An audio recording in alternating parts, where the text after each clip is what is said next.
This is what $1.9 million buys you in Singapore. Let's check it out.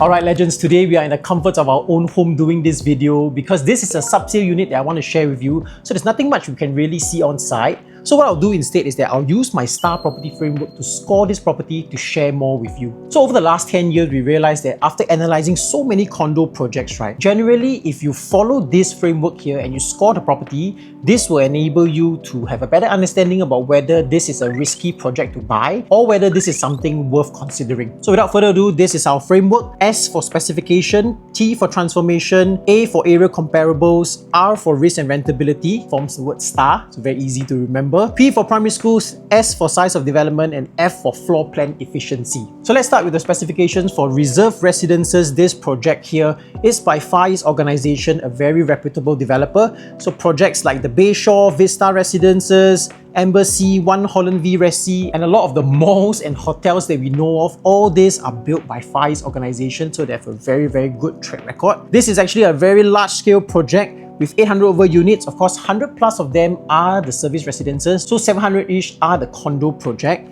This is a 99-year leasehold, District 21 in the Bukit Timah planning area. So location-wise, you are actually integrated with the Beauty World MRT station, and all around you, endless amount of things. So you have your wet market, Beauty World Shopping Centre, Bukit Timah Plaza behind you, and of course you have two very popular schools like Pei Hwa, MGS, and also Bukit Timah Primary just in the vicinity as well. So in terms of the unit mix, about 13% is the 1-bedroom, about 40% is the 2-bedroom, and for the 3-bedroom, 4-bedroom, 5-bedroom wise, it makes up another 45%. So I would say this is quite a balanced project whereby 55% is more for investment and 45% is for own stay. I like this kind of balance because if a project is heavily skewed, like a 70-30 more for investment type of unit, right, then I will see a lot of tenants and a lot of people buying for investment to flip, right, which may or may not be sometimes a good thing. And of course, being an integrated development, you have all your shops and your MRT station as well. So what I see is that B1 is the MRT station,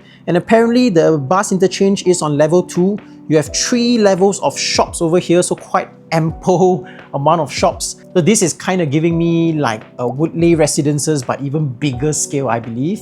And of course, the condo facilities will be on level 5 and level 6. So very ample facilities. You have your pools, playground, function room, dog run even apparently, and also a tennis court as well. So this is something quite rare because usually for integrated developments, you go to the likes of Poise Residences, Woodleigh Residences, and there's so many more that I can name off, right? Typically, you do not have a tennis court. So this is something I think quite special for the integrated development to have a tennis court, something quite rare. And for the unit itself that we are currently marketing, it is on stack 103 on a high floor level 20 over. And from the facing, what we can see is that this will give you a north facing, which potentially will give you quite an open view of the Bukit Timah Nature Reserve. Based on my initial estimation, it at BT will be slightly in front of you here, but you do potentially still get an open view of the Bukit Timah Nature Reserve.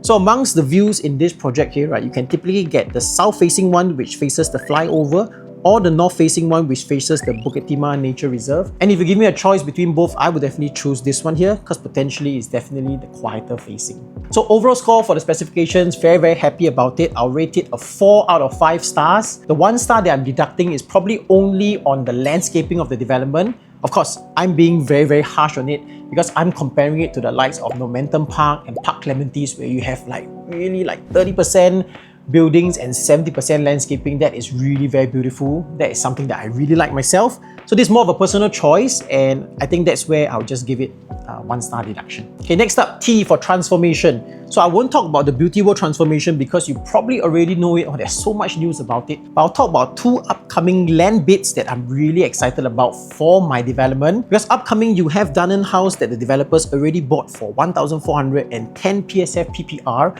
which means to say that if you add in their building construction costs, all the costs related, and also the developer's profit as well, you are expecting a launch price of estimated about 3,005 PSF. If you factor in the old calculation, because this is a harmonized land, you should get a PSF of about 3,155. And next up, right beside it, 𝙤𝙙𝙙 has also bid for the land at $200 more, which means to say that after adding all the costs and the developer's profit, they will be selling at potentially 3,200 over PSF, which means old calculation wise 3,360 PSF. So why I'm excited about this is that if I'm comparing this with the unit that I'm marketing, right, I have potentially a 360 PSF gap, which means I can be potentially cheaper by 236,000. Yes, sub-sale unit means you might potentially already pay the owner some profits, but I get to rent it out a little bit earlier and I get to buy it slightly cheaper. Maybe this might potentially be something worthwhile to consider. So for that, transformation wise, I'll give it a 4 out of 5 stars. Next up, A-rea Comparables. I'm using the surrounding comparables, and I see in front of me, 8 at BT have already accepted $2.206 million for the 2-bed 2-bath. And I'm only asking 1.9 plus. So I think this gap here is quite comfortable, knowing that a development in front of you that is smaller scale have already transacted 200 over 1,000 more than us. So that's a good thing, because if I were to compare layout to layout, right, this is their 2-bed 2-bath, while on paper it's actually bigger. Ours is a 657 square feet. This is no doubt slightly bigger at 732 square feet. If you look at the 2-bed 2-bath layout, right, the good thing is that you have a storeroom, which is really rare for a 2-bed 2-bath, so I gotta give it props to that. Kitchen wise, almost like an enclosed kind of a design, so pretty good as well. But where they fall short, I think, is in the bedroom sizing, because even though they have a larger size, but the bedroom should be able to fit only a single bed, which is not as impressive. New condos now should demand at least a queen size bed. And for the second bathroom, it's actually not a shower room, it's just a powder room with the WC and your sink. This is, I would say, less efficient to what we're presenting at reserve residences. And of course, there are other much cheaper projects around the area, but they are further away from the MRT, the likes of Foret at Bukit Timah, Daintree, View at Kismis. So because of that, I would just rate it, A-rea Comparables, a 3 out of 5 stars. So for R, the risk and rentability, you have your Ngee Ann Poly, SUSS, and your entire Bukit Timah education belt nearby. So tenant profiles here, I would say you can already roughly predict that it will skew towards professionals and students,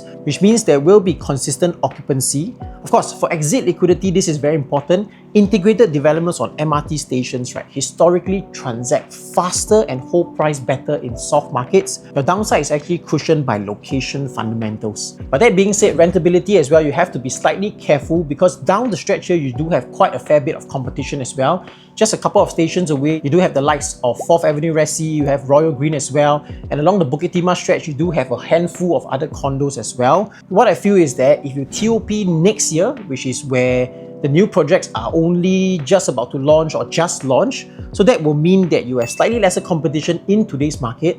So rent it out quickly first, start the ball rolling first before the other projects TOP, so that will actually cushion some of your risk. But because of that, I'll give it a 3 out of 5 stars. The next factor, primary school, I think this is where it really stands out. In this area here, if you ask any family, right, they are most likely buying for these 2 primary schools. So where else in the whole country, right, do you have 2 top 5 popular primary schools, right? I rank it in terms of popularity because why? Government say every school is supposed to be a good school, right? But yes, we know schools, some are more popular than the other. You have MGS, which is a top 5th position school, and you have Pei Hwa, which is a 4th position school. And actually just behind as well, you have Bukit Timah Primary School, which is also a very popular primary school as well. So in terms of primary school wise, where else can you find 2 top 5 primary schools? So I'll give it a 5 out of 5 stars. Next, the size of the development, very large scale development with over 700 over units, full condo facilities, which means better maintenance, cost efficiency, and definitely with a larger scale development, there's more transaction volume in the resale market in the future. So liquidity matters when you need to exit next time, because big projects definitely move. So for that, the size of development, I will rate it a 4 out of 5 stars. And lastly, I will say most importantly as well, the floor plan efficiency, because I've seen projects as well that have very, very large sizes but inefficient layout, causing the profitability to be compromised. So let's look at the floor plan for reserve residences 2-bed 2-bath. So this is 657 square feet. You have a galley style kitchen. Of course, galley style kitchen, not say really my favorite, but in terms of efficiency wise, quite efficient over here, but it may potentially be a little bit dark because you're very far away from your windows. But what I would say is that if you want to mitigate it, let's say you are doing a lot of heavy cooking, right? And you are worried, you know, the fumes and the oil, everything goes into your house, you can potentially do this design here. Allows you to do a sliding door here, kind of like a bit like what we are marketing at Alps Residences.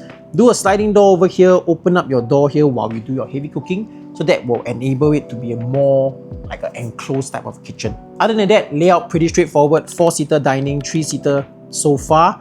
You have a queen size bed in your common bedroom and king size in your master. And as a bonus as well, 𝙤𝙤𝙪𝙧 design for your common bathroom, which means to say your common bedroom can also enter into the bathroom. So in terms of floor plan wise, there's nothing really much that you can really ask for. I would say, have I seen better layouts? Yes, I've seen some whereby the kitchen is actually tucked in the corner over here. But for this, I think I can give it a 4 out of 5 stars. So in summary, this development here scores a 27 out of 35 stars. So I rank it pretty highly. It's actually in our A tier category, which means it's a property that definitely is worth considering. So if you want to find out more about this property, or you want us to review more different projects, or if you want a consult for yourself, feel free to reach out to us here at Property Partners. I'll see you in the next video.